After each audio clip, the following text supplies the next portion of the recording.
A tutti un cordiale saluto e benvenuti a Valorizziamo la faccia pulita dello sport. Siamo alla settima puntata. Televideo Agrigento e Panathlon Club di Agrigento assieme per parlare ovviamente di sport, ma di sport attraverso i valori. Questa puntata sarà dedicata allo sport e alla salute e allora vado subito a presentare gli ospiti. Partiamo dal mio compagno di viaggio Luigi Tropia, presidente del Panathlon Club di Agrigento. Grazie Luigi. Grazie.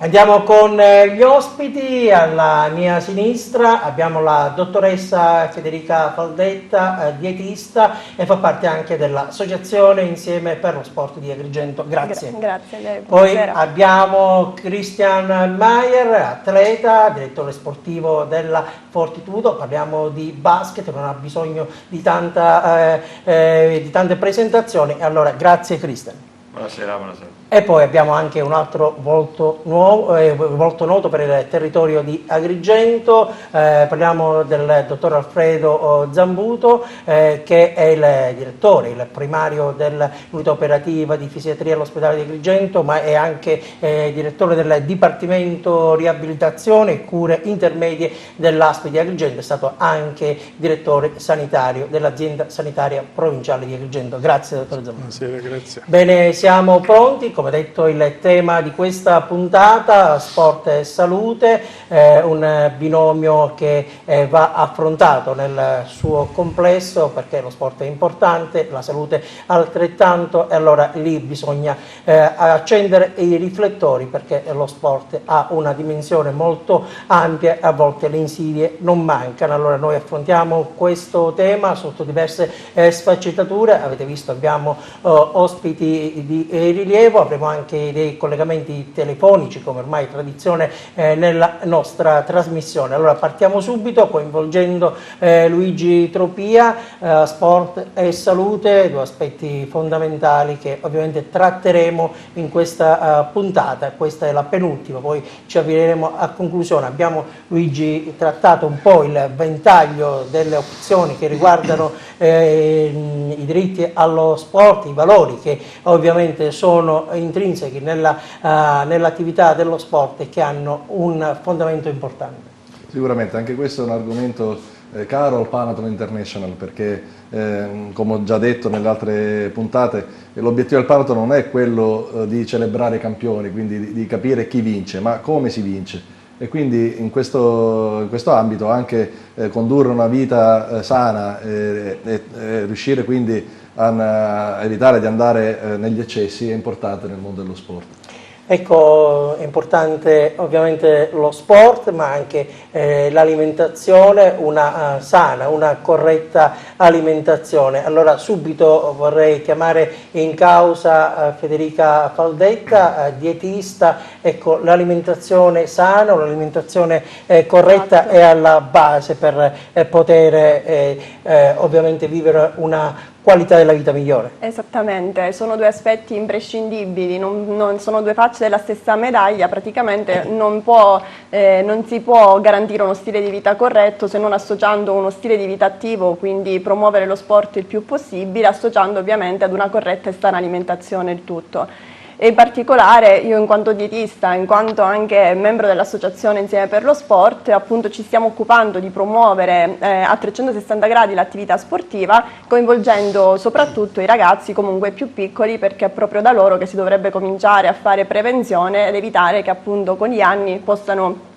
comunque insorgere problemi, comunque malattie metaboliche strettamente legate appunto sia alla scarsa attività fisica, che ormai praticamente è una caratteristica della nostra società purtroppo, che a degli errori che appunto quotidianamente commettiamo con l'alimentazione. E con l'eccesso della tecnologia, ecco, freno un po' quelli che sono gli spazi fisici e quindi i movimenti da parte dei giovani. Esatto, sì.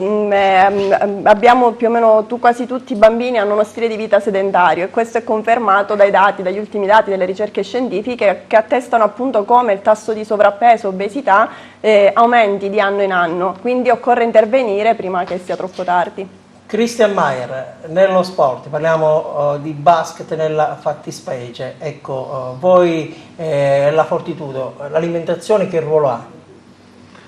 Beh, noi ormai viviamo in una realtà, diciamo, professionistica, per cui i giocatori sanno più o meno che cosa devono mangiare, che cosa non devono mangiare. La maggior parte dei giocatori fortunatamente mangia in mensa, quindi riusciamo a controllarli attraverso lo chef Tonino Bellanca. Riusciamo anche sicuramente a bilanciargli un po' la dieta, ecco, dando molte verdure, proteine, insomma, carboidrati, cioè cerchiamo di non esagerare né con uno né con l'altro. Ecco, però c'è chi magari ha voglia di sconfinare, ecco, perché magari è intrappolato nel menù.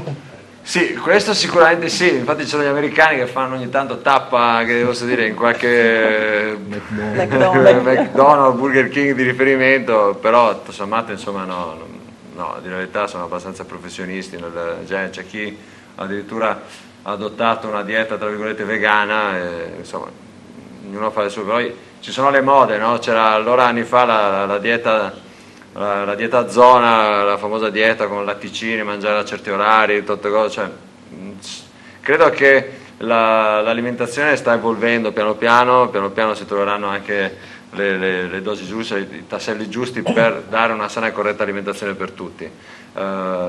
Parto da dire anche un'altra cosa, è fondamentale per il discorso di questi giovani che ormai avanza la tecnologia e hanno grande mobilità con i pollici e meno con il fisico.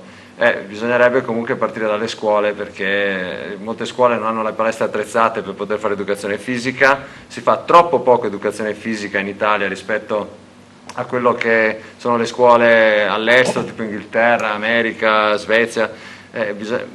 Cioè io vedo quando andiamo alle convention, alle riunioni, cose, insomma, dopo 2 ore di attenzione uno ha bisogno un attimino a scuola fanno 5 ore filate di lezione, i professori cambiano ogni ora, quindi pretendono attenzione alla propria ora, cioè il ragazzo secondo me fa fatica, quindi dovremmo dare più intervalli di musica, di sport all'interno della scuola e insomma cambiare già da lì. Dottore Zambuto, dal suo punto di vista, ecco, l'attività fisica, l'attività motoria, ecco, quelle sono delle attività importanti per contribuire al benessere fisico e psichico di una persona. Infatti io mi collegavo a questo aspetto perché rispetto a quello che è stato detto hanno fatto bene gli ospiti a sottolineare questi 2 aspetti, l'obesità e le malattie dismetaboliche in età evolutiva pediatrica, la cattiva alimentazione e spesso anche il fatto che l'attività fisica nelle ore scolastiche viene assolutamente penalizzata. Questi sono 2 aspetti importanti dal punto di vista educazionale, che cozzano invece contro quello che l'Organizzazione Mondiale della Sanità si sforza di fare, spingendo le nazioni a cercare di riorganizzare il sistema di approccio alla salute. La salute quindi non è solo il concetto di assenza di malattia, ma di un equilibrio biopsicosociale, dove l'aspetto biomedico è importantissimo perché le nuove tecnologie e le nuove terapie portano a spingere e a guarire le malattie o quantomeno a fare in modo che queste possano essere contenute nella loro evoluzione e quindi tendono a migliorare e allungare l'età media della vita, ma dall'altra parte invece spinge molto sui determinanti di salute, cioè sul fattore sociale, dove lo sport è parte essenziale esso stesso. Direi che è strategico nell'ambito dell'approccio della prevenzione delle malattie e di un miglioramento dello stile di vita. L'approccio allo sport è fondamentale e oggi noi lo stiamo cercando di sviluppare nella terza età, che è esattamente l'attività fisica adattata, che non solo è adattata per la terza età, ma anche per l'età in età evolutiva, perché è lì che manca l'attività fisica. Quindi quando parliamo di questo concetto è molto largo, ma che ha come focus 2 aree, l'area dell'età evolutiva e della terza età. Ovviamente poi parleremo degli aspetti di risparmio in termini sociale, in termini di costi sanitari e il benessere che porta. C'è una parte, lo sport fa anche risparmiare lo Stato. Perché lo sport ovviamente aiuta a stare bene, poi esattamente. Se si sta bene non c'è bisogno di ricorrere alle cure riduce anche il sanitarie, consumo no? di farmaci, riduce un'azione preventiva di tipo secondaria e terziaria, quindi c'è tutta una serie di chiamiamoli così, effetti positivi di uno sport sano, che poi alla fine lo Stato ne ha vantaggio sotto tutti i punti di vista. Bisognerebbe che lo Stato costruisse anche le strutture, ecco, quindi non so dove sia tanto lo risparmio. Scusi, io su questo dissento parzialmente, perché fare attività sportiva non è legata alla struttura, basta stare all'aria aperta e fare determinate attività già all'aria aperta, quello è sport, farla fatta bene. Quindi la struttura certamente, se lo vediamo dal punto di vista agonistico, certo, o di un certo tipo, o un tipo di sport, certamente ha bisogno delle strutture. Sì. Ma quando parliamo di concetto di salute e sport, perfetto, vorrei che sia slegato dalla struttura. Magari di terza età, seconda età, quello che è, ma un ragazzo in età evolutiva non vuole andare all'aria aperta e correre. Vuole fare uno sport diverso, che sia calcio, che sia basket, che sia pallavolo, che una sia disciplina, certo, quello è importante. Per cui bisogna dargli la possibilità al giovane di poter fare attività, è da lì che si comincia. No? Non c'è dubbio di questo, quindi, non c'è dubbio di questo, ma è soltanto... Dobbiamo partire già dall'età evolutiva dei bambini, che secondo me... Ecco, se lo Stato e la Regione tagliano i costi della sanità, potrebbero, diciamo, dirottare alcuni fondi per aumentare le strutture sportive e così già questa finalità del risparmio si potrebbe l'aspetto che poc'anzi concretizzare. Diceva, sì, è stato giustamente anche evidenziato, è esattamente il vuoto che c'è nelle scuole, quindi è lì che si viene a creare la carenza, è lì il fattore educazionale che deve essere particolarmente curato, perché poi anche il giovane chiama lo sport e non sa manco quale sport fare. No, ma infatti, guarda, noi siamo qui insieme che abbiamo seguito tutto il percorso, si parla di due argomenti che abbiamo già trattato. Il discorso degli impianti sportivi è una priorità e questa è la base e abbiamo visto che un po' il comune si sta muovendo.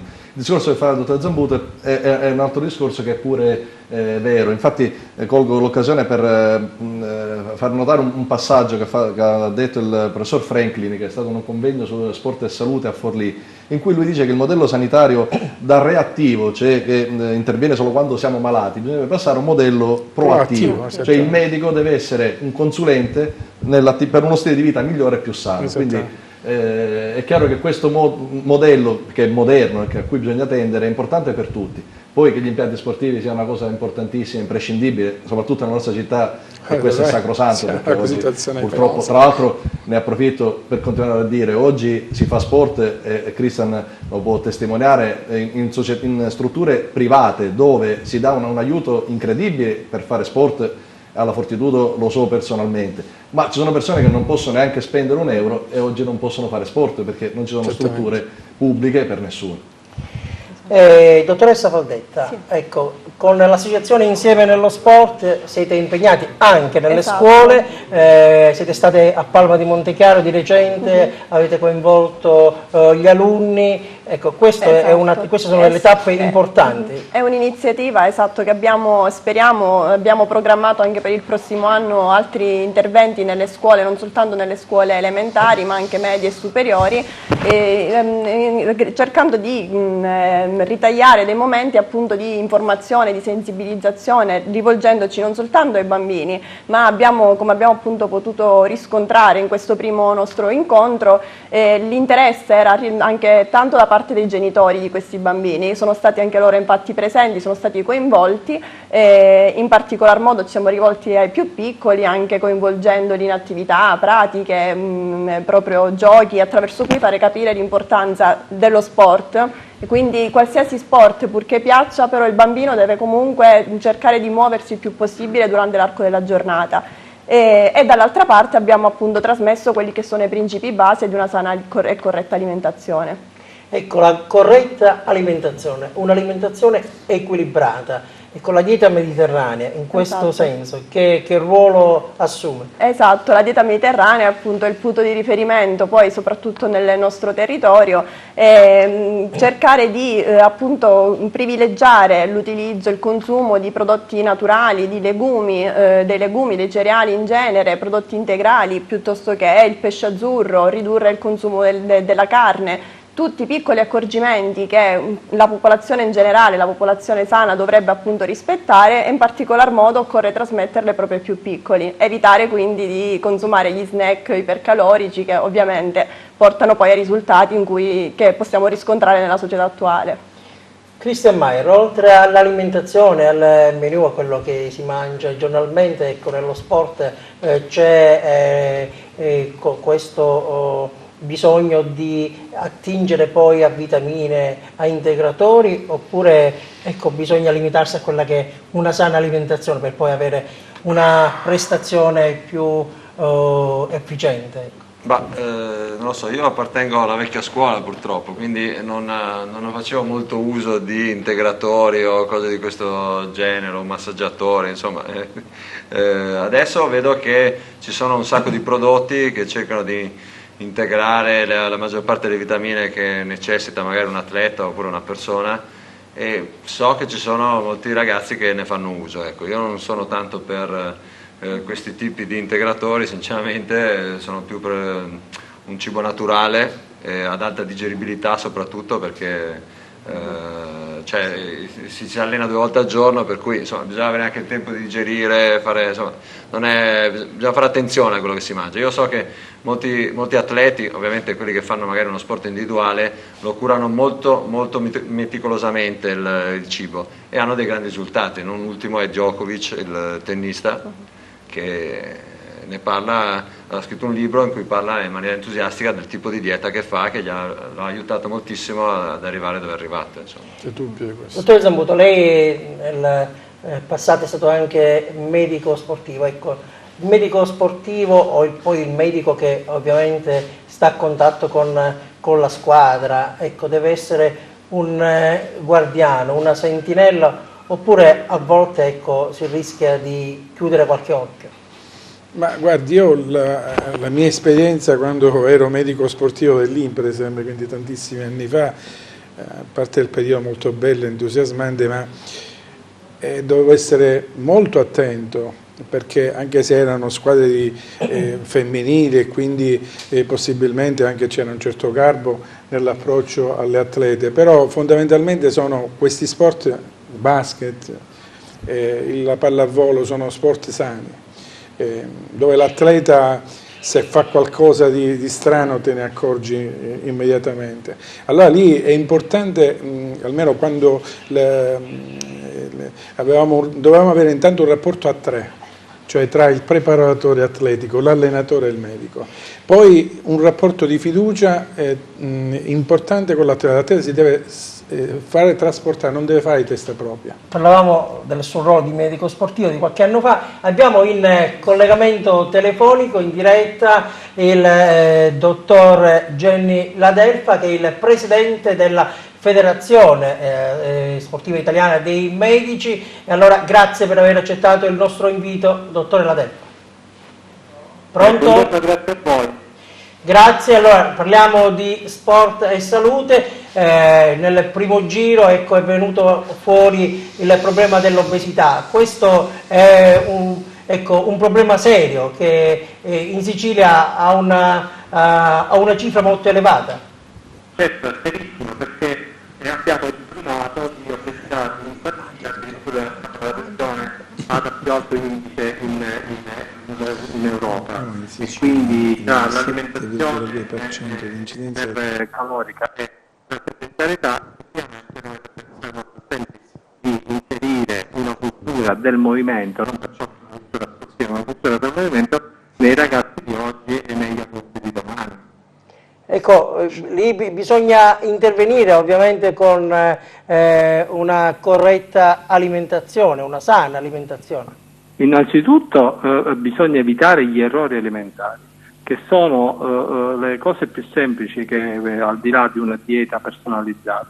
Assolutamente un'alimentazione corretta, ma soprattutto una regolare attività fisica e motoria, perché ricordiamoci che oggi un altro nemico dei ragazzi sono tutte questa ipertecnologia, la PlayStation, Facebook, chattare e quant'altro, per cui il ragazzo passa ore e ore seduto e non si muove, non ci sono più i cortili, non ci sono più le biciclette, non c'è più niente, per cui anche se il ragazzo fa 2 volte alla settimana, va in palestra per 3/4 d'ora, non basta assolutamente ad una regolare crescita. Quindi su questo noi dobbiamo incidere anche da un punto di vista urbanistico, cercare di regolare ed impiantare una serie di circuiti, una serie di impianti. Io ricordo che per fare attività sportive non abbiamo bisogno dell'impianto olimpionico, bastano degli spazi elementari per correre, per camminare, per andare in bicicletta e per muoversi.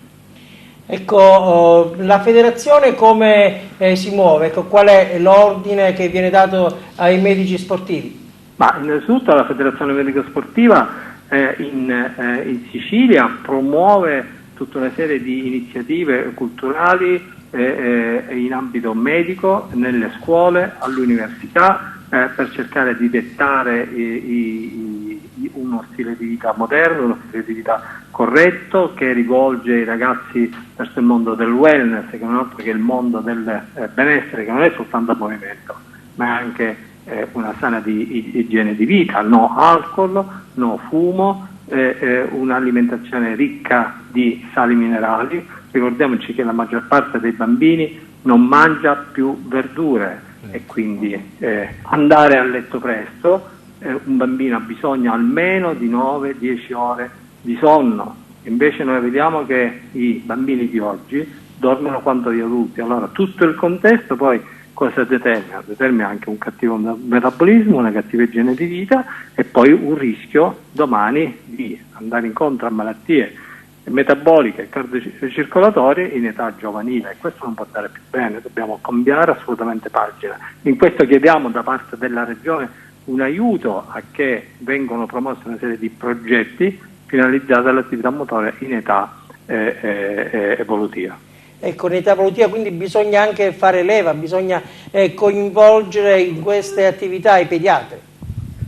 Certo, le dirò di più che Catania è stata inserita nel progetto Atletica e Salute insieme ad altre 4 città pilota, fatta tra Medici dello Sport, l'Atletica Leggera FIDAL e la Società Italiana di Pediatria, o meglio è la federazione quindi dei pediatri di famiglia, di libera scelta, dove il pediatra non indica più necessariamente il nuoto come il miglior sport, ma veicola i propri assistiti, i bambini, li veicola presso le società di atletica leggera per fare 8 mesi gratuito di attività motoria, ricordando che l'atletica leggera ha tra i gesti primordiali, principali di un normale accrescimento dell'organismo. E parliamo dei salti, e parliamo dei lanci, e parliamo della corsa, ovvio. La lascio al presidente del Panathlon Club di Agrigento, Luigi Tropia.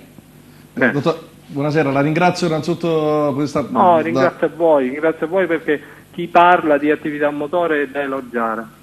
Grazie. Io volevo solo parlare anche di un altro argomento, sì, toccarlo, perché da ex atleta pure io che ho giocato e da soprattutto padre giovane mi accorgo pure che il discorso anche della prevenzione è importante, quindi mi rilaccio al discorso del medico sportivo e quindi dei certificati medici che purtroppo ancora oggi forse non è una prassi ancora proprio sviluppata al 100%, soprattutto nei piccoli centri e nelle piccole società. Purtroppo ogni tanto si sentono anche di fatti spiacevoli che sicuramente sono legati alla casualità, però occorre dare stimolo anche a questa attività. Oggi bisogna fare un controllo importante su tutti i ragazzi per fare attività sportiva sicura, fin dal primo momento. Lei tocca col dito una piaga enorme in Sicilia a proposito dei certificati medici agonistici e non agonistici. Che dirle? Noi siamo a volte anche disperati perché mancano i controlli, soprattutto per l'attività agonistica, e oggi per quanto riguarda la non agonistica ricordo che solo il medico di famiglia e il pediatra relativamente ai propri assistiti, solo lo specialista in medicina dello sport e solo l'iscritto alla nostra Federazione Medico Sportiva Italiana può rilasciare il certificato non agonistico, e quindi che deve essere effettuato con la compilazione di una cartella clinica, di un elettrocardiogramma, di una misurazione della pressione arteriosa, perché ricordiamoci che in palestra tante volte si fanno delle attività sportive che sono sovrapponibili alle attività agonistiche. Mettiamo guardi lo spinning, guardiamo tutte le attività musicate in palestra, il total body condition, il fitboxing, tutta una serie di attività assolutamente impegnative da un punto di vista cardiovascolare. Ecco l'importanza del certificato medico, ecco l'importanza dell'elettrocardiogramma, però facciamolo. Presidente della Delphi Studio abbiamo il dottore Zambuto dell'ASP di Agrigento, anche lui nel passato è stato medico sportivo, la lascio a lei. Bene, sì. Dottore D'Areffa, buongiorno. Buongiorno collega. Buongiorno. Ringrazio, ci incontriamo così attraverso il telefono. Senta, le chiedevo questo, come Federazione Medico Sportiva sarebbe utile raccordarci con l'assessorato regionale alla salute per fare un protocollo relativamente all'attività fisica adattata nella terza età. Certo. E in particolare approfitto anche di questa emittente per una qualche misura rilanciare il problema delle reti delle palestre etiche, cioè quelle che sono in condizione di poter garantire, specialmente nei soggetti di terza età o anche nei ragazzi, quell'attività non dico sportiva, diciamo quantomeno fisica, che possa mettere nelle condizioni queste persone o questi, chiamiamoli così, esperti, quando non ci sono professori di educazione fisica o altri professionisti del settore, per poter fare ed esercitare all'interno di queste strutture in maniera, chiamiamolo così, in sicurezza. Io mi sono reso conto che nelle altre regioni questo è già stato codificato da norme regionali e quindi c'è una regolamentazione a 360 gradi sull'accesso di questa fascia di popolazione adulta e pediatrica nelle palestre.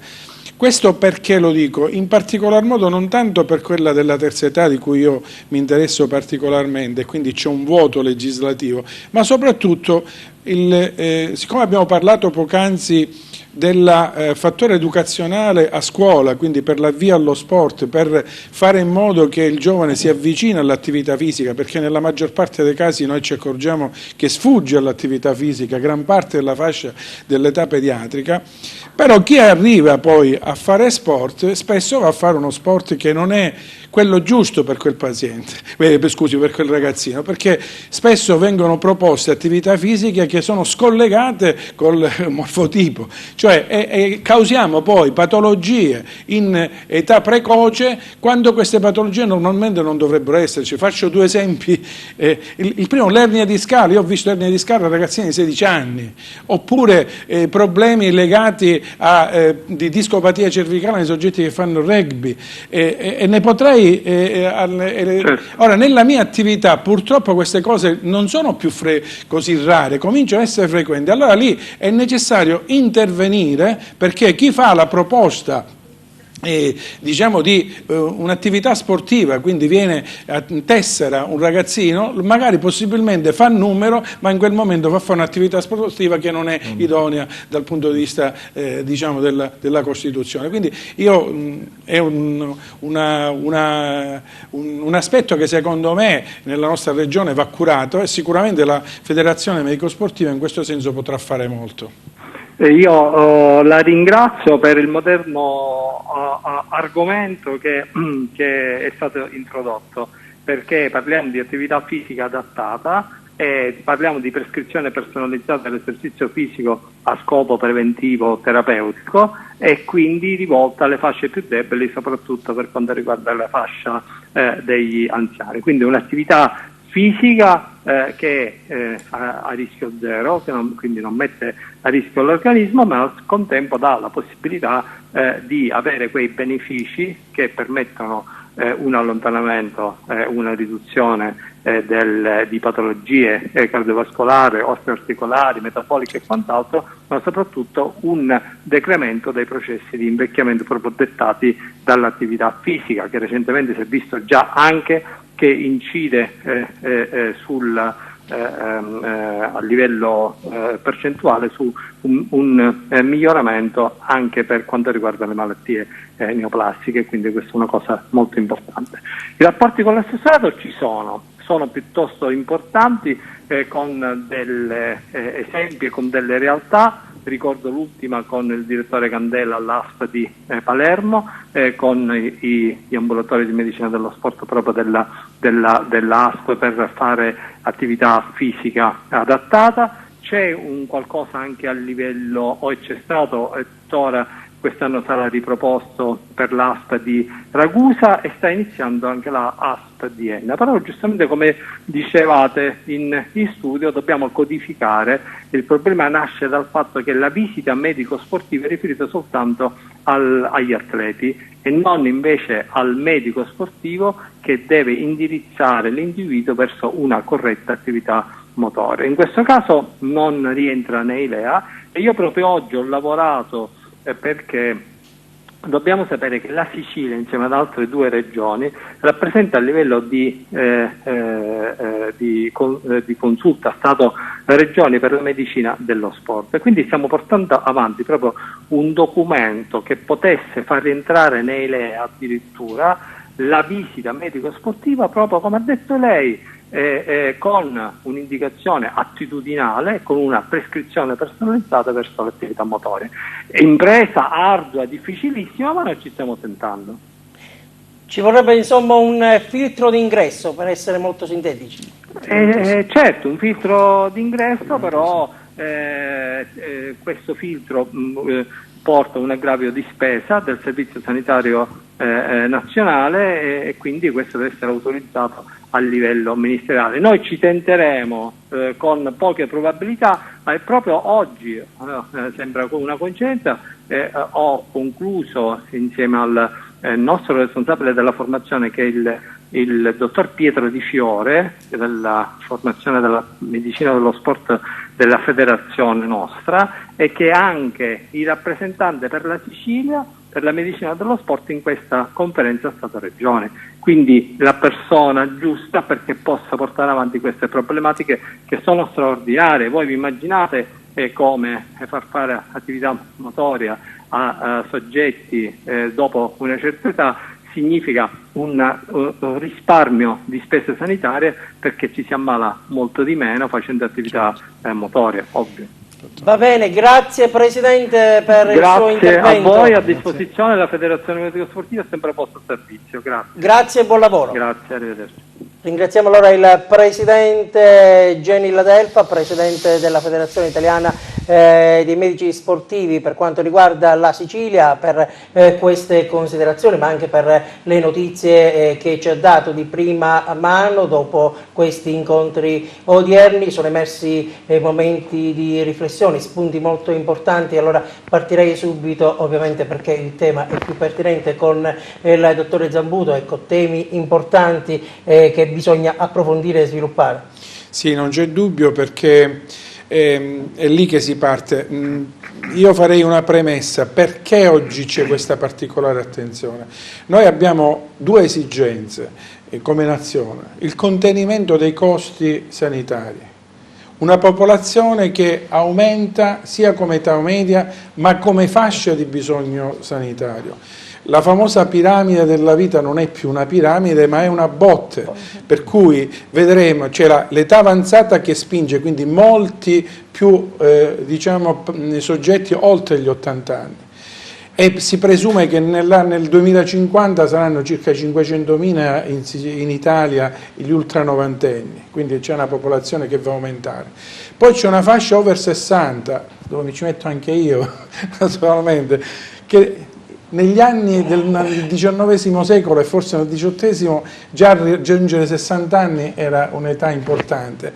Oggi essere all'età a 60 anni ci si sente giovani, per cui si arriva a un'età over 64-65 in condizioni di perfetta efficienza fisica. Allora l'aspettativa di vita, con questa piramide che diventa a botte, quindi la fascia di popolazione degli over 60 che diventerà quasi il 50% entro il 2030 in Italia, significa che c'è un bisogno di salute e soprattutto di buona salute importante. Allora lo Stato non può, gli Stati in Europa, gli Stati industrializzati sono posti il problema: il welfare è un costo. Allora non si può pensare di fare solo un intervento sulla cura, sulla complessità, sull'assistenza. Bisogna invece cercare di mantenere la buona salute per un periodo molto più lungo. Allora bisogna correggere, come noi li chiamiamo, determinanti di salute, cioè quei fattori sociali che, se si riesce a incidere con queste trasmissioni, con l'educazione sanitaria, con la giusta educazione sanitaria nella fase scolare, perché è importantissimo quello sia. Un'attività sportiva è anche lo sportivo che si mostra e quindi diventa esso stesso un esempio da seguire per i giovani dell'età adolescenziale, è un anziano che diventa un anziano attivo, cioè quell'anziano che è normale, che partecipa, che diventa esso stesso padrone della sua fisicità, e quindi lo si vede che corre in mezzo alla strada, che partecipa a un'attività collegiale. Poi faremo degli esempi. Il ballo nelle coppie anziane, cioè questa modalità, questo stile di vita diverso certamente induce poi a migliorare lo stile di vita e soprattutto a raggiungere quella quota di ben vivere, chiamiamolo così, che si spinge di altri 10-15 anni. Christian Maier, il dottore Zambuto parlava di botte, ecco, un atleta in riferimento alla salute si sente una botte di ferro? No, perché un atleta professionista è soggetto anche a molti infortuni, quindi basta il primo infortunio e c'è subito il campanello d'allarme che uno non è indistruttibile, quindi bisogna sviluppare un senso diverso del proprio corpo, nel senso bisogna pensare che il proprio corpo è la propria azienda e quindi va curato nei minimi particolari. Nella dieta, nell'allenamento, nel non strafare negli allenamenti, nel riposare il giusto. E anche perché poi la vita di un atleta a una certa età finisce, quindi bisogna avere ancora più attenzione, se quell'azienda deve produrre. Sì, ora la vita dell'atleta è sicuramente aumentata, il problema è anche una forma mentale, perché a volte si è sollecitati troppo a livello, si stressa velocemente, a una certa età uno dice basta, non ne posso più e smetto, non tanto perché magari fisicamente non ce la fa più, ma perché mentalmente non ce la fa più, insomma, perché comunque uno pensa la vita comunque è una specie di regime militare, nel senso ci sono gli orari, ci sono le cose da fare, non si può fare questo, non si può fare quello, non è sempre una cosa semplice fare l'atleta, cioè, se si vuole fare l'atleta professionista ai massimi livelli bisogna essere molto rigidi e si entra Christian Maier è un tenente, un caporale di giornata? No, io ero assolutamente completamente fuori controllo nel mangiare le cose. Chris, è troppo talento. Però vedi, ho sviluppato tutto quello che non si deve fare, quindi posso dare dei buoni consigli, ecco. Va bene, allora ci fermiamo un attimo per la prima parte della trasmissione. Valorizziamo la faccia pulita dello sport, in linea alla regia per una brevissima pausa pubblicitaria e poi torneremo per la seconda parte. Vi aspetto. Nel cuore della Sicania, prezioso, innovativo, multimediale, Museo archeologico di Sant'Angelo Muxaro. 7 le sale espositive, in vetrina reperti sulla geologia, della preistoria e della necropoli protostorica che si apre lungo il versante meridionale del colle, dove incantevole è la tomba del principe. Di rilievo anche Monte Castello e Grotticelle. La visita del Musam è indicata anche per conoscere, attraverso strumenti interattivi, luoghi incontaminati e ricchi di bellezze. Qui la storia si fonde con la saga di Minosse e Cocalo, e dove gran parte degli studiosi colloca la città di Camico. Irrinunciabili le escursioni nella riserva naturale Grotta Ciavoli. Chiese, tradizioni, sapori e ospitalità fanno il resto. Sindaco e amministrazione vi aspettano a Sant'Angelo Muxaro. Musical Bar, ingredienti genuini e selezionati di produzione locale. Al Musical Bar, la pasticceria suona festa, nel segno della tradizione.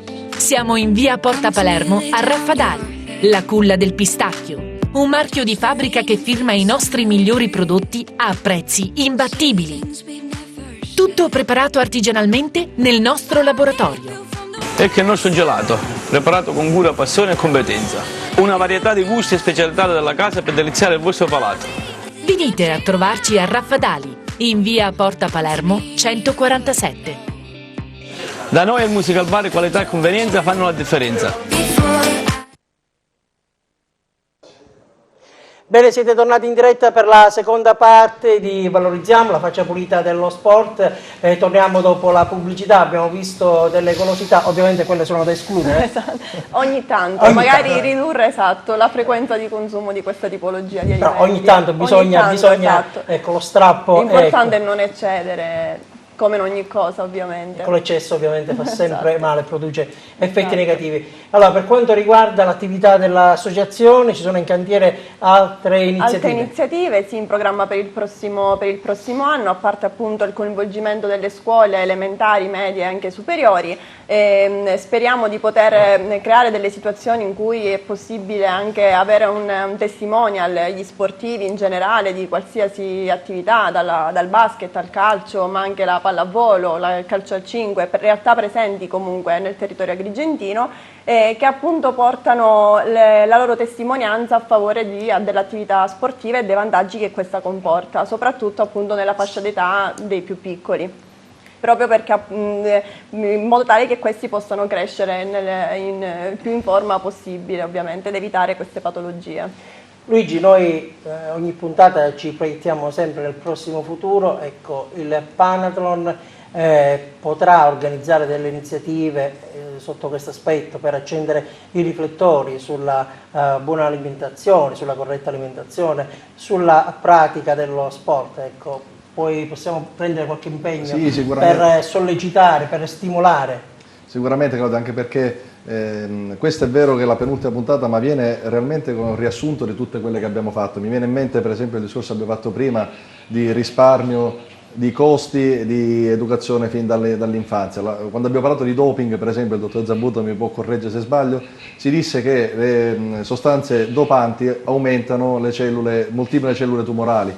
Quindi purtroppo oggi si parla sempre di più di sport neanche agonistici, ma le piccole garette dove oggi c'è la voglia di vincere a tutti i costi, e si fa uso di queste sostanze che poi alla lunga creeranno problemi al ragazzo, all'atleta e al sistema sanitario nazionale. Quindi è tutto un discorso che ruota sempre sullo stesso punto, cioè quello di fare sport in maniera sana, di farlo fare a tutti, cercando di non dover primeggiare. Questo è il principio del Panathlon. Poi è chiaro che l'attività agonistica porta a dover vincere, però alla base c'è di fare uno sport sano per tutti. Ecco, abbiamo un altro collegamento telefonico in diretta, il dottore Sergio Scordino, nutrizionista. Grazie dottore Scordino. Grazie a voi, un saluto a tutti quanti in studio e ai telespettatori. Ovviamente qui è quasi a casa sua, nel senso che è un socio Panathlon, è stato anche presidente del club junior, del Panathlon Club di Agrigento. Allora, adesso ci troviamo a affrontare questo tema dello sport e salute, una dieta equilibrata, calorie, ecco, bisogna equilibrare tutto, dosare tutto. Qual è un menù tipo equilibrato per non produrre danni? Allora, diciamo che in realtà un menù tipo uguale per tutti non esiste, perché ovviamente la dieta deve essere individuale, deve essere personalizzata in base all'atleta, in base allo sport ovviamente che segue, perché ogni sport ha anche un metabolismo, diciamo, differente, quindi prevalentemente quello aerobico, anaerobico, misto che sia, per cui non esiste, diciamo, una dieta uguale per tutti. Così, insomma, devo dire che la dieta è importantissima, è fondamentale, non bisogna ragionare in calorie, per lo stesso motivo detto prima, bisogna vedere i nutrienti che vanno a comporre la dieta e quindi di conseguenza poi si farà il bilancio eventualmente delle calorie, però ragionare soltanto da un punto di vista calorico, così come magari si faceva qualche anno addietro, è un errore, perché bisogna partire prima da un eventuale bilancio azotato proteico, per poi vedere quanti carboidrati possono servire, quanti grassi e da lì anche tutti i micronutrienti. Ecco, il mio intervento ovviamente era finalizzato al fatto che ci sono ovviamente dei prodotti che bisogna completamente eliminare, evitare o introdurre a quantità limitate rispetto ad altri. Ecco, sotto questo aspetto credo che si possa fare una classifica, oppure tutto dipende dal soggetto.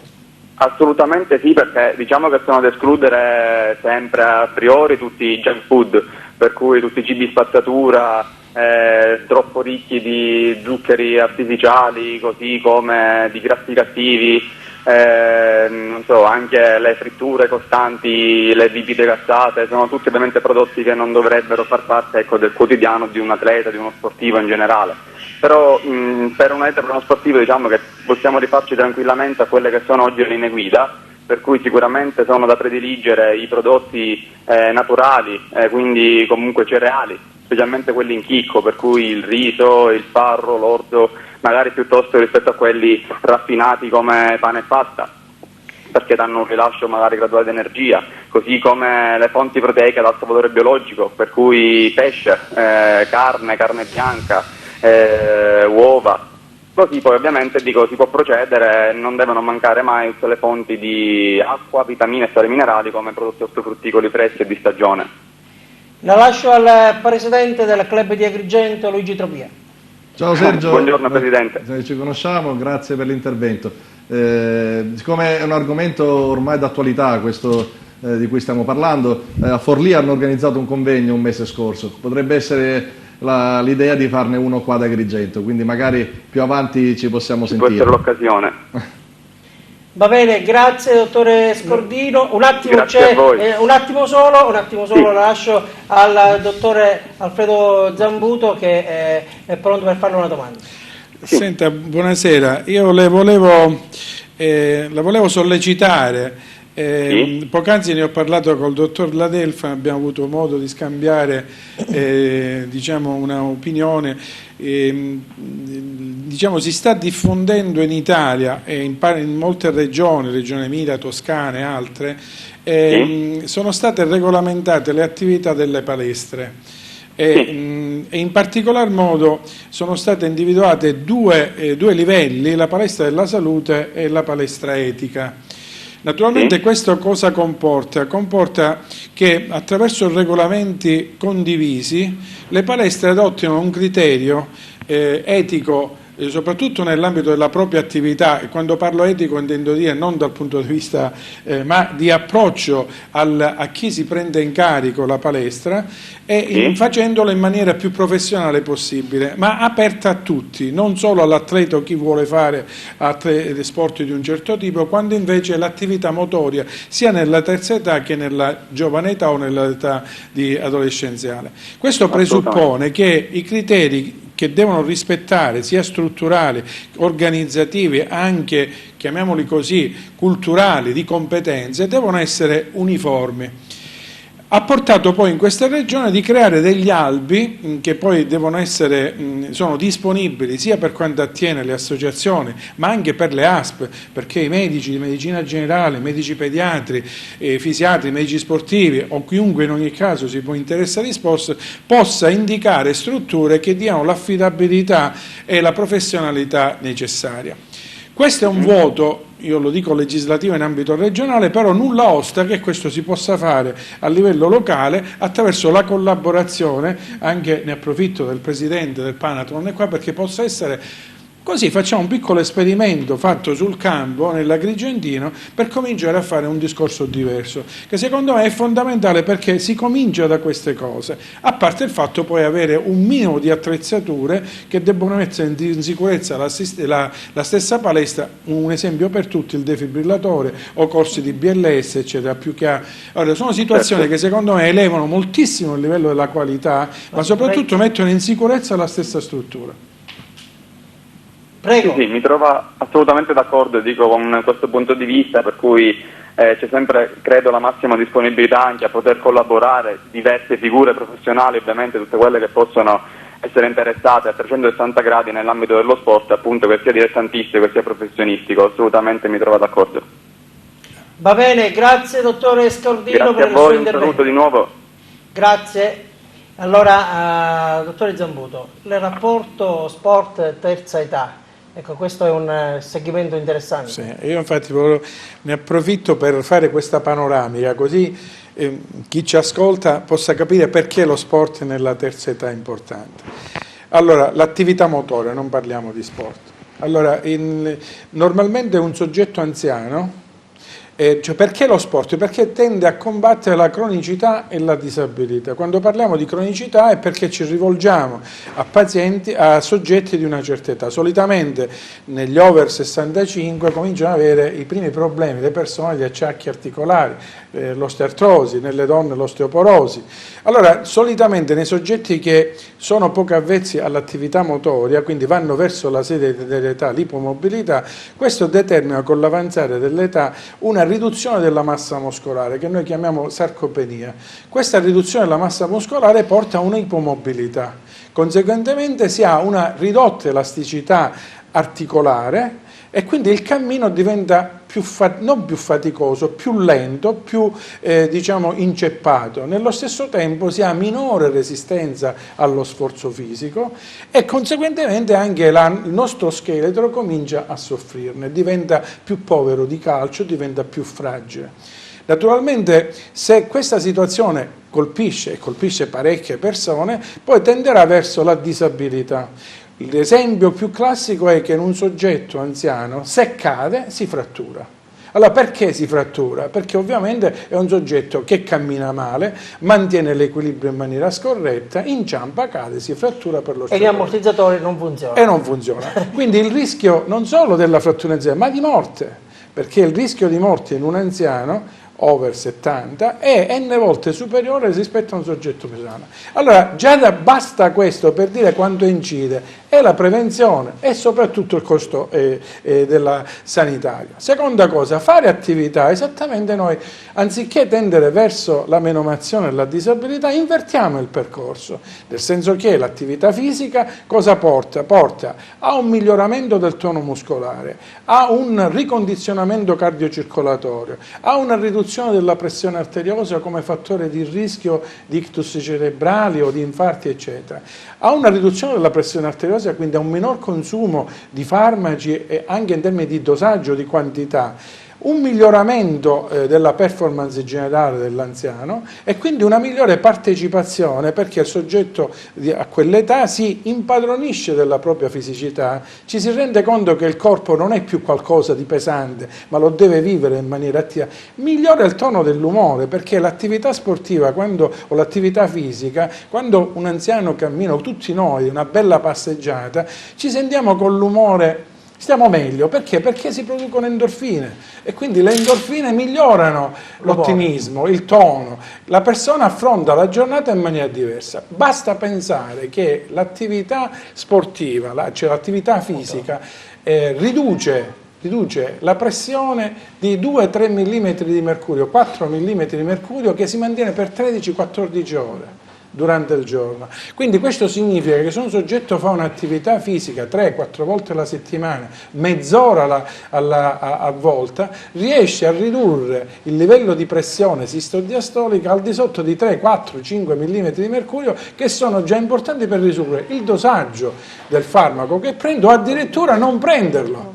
Quindi tutta questa, un approccio educazionale di questo tipo sicuramente è vantaggioso per il soggetto, per la società e per anche per la pubblica. famiglia. Per la sanità pubblica. Io in questi giorni, oggi vedo almeno io registro questa tendenza di anziani per le strade che passeggiano, ecco. Ma ne vedo abbastanza. Sì, anche alla mattina alle 6:30. Alle 6:30, di buon mattino, la gente che parecchia. Sembra una processione. Noi consigliamo l'attività sportiva in 4 grandi, il parkinsoniano, il soggetto che ha avuto un ictus e che poi ha recuperato, ma arriva a un livello di recupero standard, non può più migliorare, allora deve fare una manutenzione del proprio corpo, il che significa che deve fare un'attività fisica idonea. Nello stesso tempo però poi c'è l'anziano attivo, cioè quell'anziano che, perché ha una fisicità come potrebbe essere in tarda età il nostro atleta, cioè che ha una sua fisicità, un corpo che va bene, però l'età avanza, allora tu devi mantenere sano quel corpo. Allora solitamente questi anziani sono i cosiddetti anziani attivi, quelli che sono partecipativi nel contesto sociale. Allora questi naturalmente sono quelli che per noi è il gold standard di riferimento. Dall'altra parte poi ci sono i soggetti che hanno ipertensione arteriosa oppure dismetabolici, cioè il diabetico, colui il quale naturalmente ha un diabete. Allora basta fare attività fisica moderata e un diabete di tipo 2 che magari è si può curare con un antidiabetico orale, non passa al trattamento con insulina perché riesce a mantenere la glicemia in condizioni, chiamiamole così, accettabili. Allora tutto questo naturalmente non fa altro che fare in modo che questa persona anziana possa effettivamente vivere la propria terza età in maniera, diciamo, più idonea, più corretta, più salutare. Christian Maier, come immagini la tua terza età? Ma ora sono in seconda, quindi...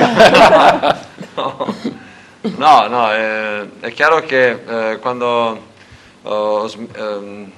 d'estate si smetteva di giocare, il mio corpo mi chiedeva assolutamente di allenarmi, infatti facevo un sacco di attività tra tennis, palla, beach volley, qualsiasi cosa, calcio, qualsiasi cosa, sentivo proprio il corpo la mattina mi richiedeva di fare movimento. Il problema è quando smetti, che cominci a allenarti di meno, il corpo si adegua a quella cosa lì e vuole fare sempre di meno, quindi non è facile poi risvegliare il metabolismo, il corpo a riprendere a muoversi, a fare cose.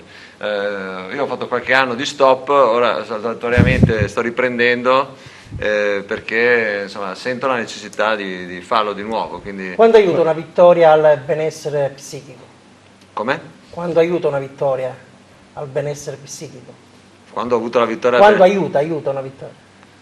Oh, beh, non lo so, io trovavo anche molta forza dopo le sconfitte, a dire la verità, quindi lo stimolo era sempre quello a fare meglio, quindi una vittoria può anche appagarti e questo è pericoloso, mentre la sconfitta ti fa maturare una voglia di rivincita che probabilmente ti alimenta qualcosa di più, insomma sai che devi lavorare di più, meglio e tutto il resto. Infatti volevo dire una piccola cosa a tutti i genitori che fanno fare sport ai figli: non pretendete dai propri figli di vincere, pretendete il massimo impegno, che è una cosa che aiuterà sicuramente nella vita molto di più che quello di vincere, perché non vincere è una grande delusione. Dare il massimo, un bambino si convince che dare il massimo ha dato il massimo, per cui insomma questo può migliorare sotto altri aspetti. Ecco, questo è un consiglio che mi preme dare ai genitori, che vedo sempre un sacco di genitori: devi fare così, devi fare quello. No, deve solo pretendere il massimo, non che si vinca, insomma. Moncada in una nota ha detto: il primo anno è stato l'anno dell'infanzia, il secondo l'anno dell'adolescenza, c'è stata l'eliminazione della Fortitudo dai playoff. Lo sport è bello per questo, non ha una certezza, ecco, quindi secondo me, non so, io non penso di poter criticare la squadra, perché questo è stato l'anno migliore di sempre da parte della Fortitudo come risultati in generale, in assoluto, a parte l'anno scorso abbiamo raggiunto la finale, però l'annata è stata diversa, ecco, quindi questa credo non sia una società di quelle che ha questi grandi investimenti per poter dire ogni anno vinciamo, è una media società che fa dell'impegno, della determinazione, della voglia da parte dei giocatori, della società, del presidente, dello staff, dell'allenatore, quel quid in più che si possono ottenere risultati superiori al cosa. Infatti noi cerchiamo sempre atleti molto motivati, oppure quelli che rimangono con noi sono quelli che hanno sempre voglia di fare meglio, di migliorarsi, di cose. Cioè, fare sport purtroppo a livello professionistico ci sono anche gli altri, quindi certo, bisogna misurarsi con gli altri. Federica Paldetto, ovviamente noi non pensiamo alla terza età. No, ancora siamo giovani, direi. Però siamo nell'età in cui occorre pensare anche al futuro, quindi al migliorare la qualità della vita in generale, e si deve partire da adesso. Adesso dobbiamo correre perché siamo in ritardo, però chiudiamo con un tributo a Nicole Orlando, che al Teatro Pirandello di Agrigento ha ricevuto il premio della Mimosa d'Oro, organizzato dal Centro Culturale Guttuso di Favara. Allora seguiamo Nicole Orlando in questa intervista che ha realizzato il nostro direttore Arturo Cantella. Vediamo.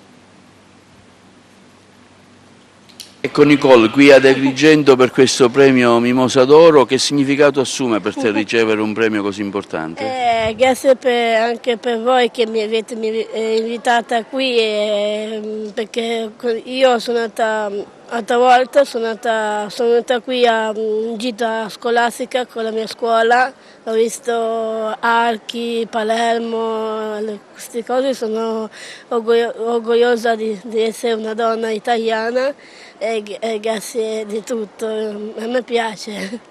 Tu ti impegni particolarmente al giorno, ti alleni parecchio? Sì, mi alleno perché è importante, devo continuare a velocizzare le gambe, devo mantenere il fisico e devo fare bene e lì devo spaccare. E vado a luglio a Firenze, c'è Tismo Games, che sono anche la madrina del Tismo Games. E lì devo fare le gare di atletica e lì devo fare molto bene con la mia squadra nazionale d'Italia, ecco. Nicole Orlando, pluricampionessa, medaglia d'oro ai campionati mondiali paralimpici. Nella stessa serata è stata premiata anche Giusy Parolino, campionessa agrigentina. Allora ci possiamo fermare qui per quanto riguarda questa puntata. Abbiamo parlato di sport e salute. Io vado subito a ringraziare i miei ospiti, cominciando dal dottor Alfredo Zambuto. Grazie. Grazie a lei, buonasera. Ringrazio anche Christian Maier, grazie Christian, grazie anche alla dottoressa Faldetta e grazie anche a Luigi Tropia. Noi ovviamente ci vediamo lunedì prossimo, Luigi. Claudio, però ne approfitto per dire, perché ci tengo, anche oggi messaggi concreti, perché al di là delle parole messaggi reali di vita quotidiana. Con il dottore Zambuto ne riparleremo di quell'esperimento su Agrigento, con piacere possiamo approfondirlo. E il messaggio di Christian è il messaggio del Panathlon, quindi oggi non dobbiamo elogiare i campioni, che ci saranno sicuramente, ma dobbiamo fare tutti nel nostro ruolo, dare il proprio contributo per far fare sport a tutti. Un'altra cosa piccolina, noi faremo una squadra con Christian, penso, di over 40 e credo avere capito oggi che non abbiamo bisogno di un allenatore con Christian, ma di un medico in panchina, quindi sarà la prima squadra in Italia con un medico e non un allenatore. Invitiamo il dottore Zambuto. Perfetto. Bene, grazie. Grazie agli ospiti, grazie soprattutto a voi che ci avete seguito da casa. L'appuntamento è a lunedì prossimo, l'ultima puntata di Valorizziamo la faccia pulita dello sport. Arrivederci.